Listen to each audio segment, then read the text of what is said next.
চলুক একলব্য নির্মাণ। ছাত্রাবাস বন্ধে ক্ষোভে ফেটে পড়ল জনজাতিরা।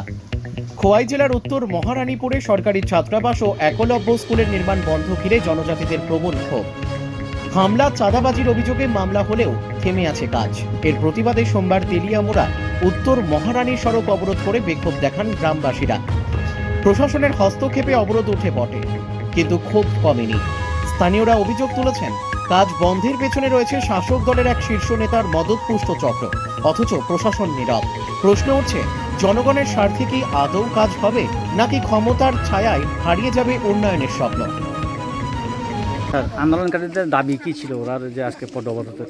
আজকে যে এলাকাবাসী এখানে দাবি করেছেন যে এখানে যে একলব্য মডেল রেসিডেন্সিয়াল স্কুল যেটা আছে এবং গার্লস হোস্টেল যেটা নির্মাণ কাজ এখন চলছে, সেটা কয়েকদিন যাবৎ বন্ধ আছে।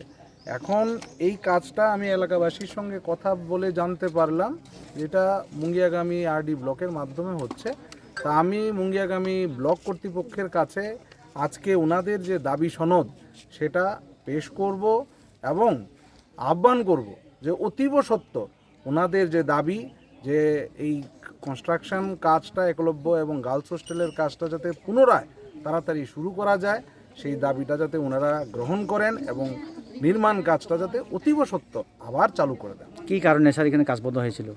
সেই ব্যাপারটা এক্ষুনি আমি বলতে পারছি না। এটা ব্লক কর্তৃপক্ষের সঙ্গে কথা বলেই তারপরে আমি নির্ণায়কভাবে কথা বলতে পারবো। আমি ব্লক কর্তৃপক্ষের সঙ্গে কথা বলে নেই, তারপরে আমি আপনাকে উপযুক্ত উত্তর দিতে পারবো। আচ্ছা।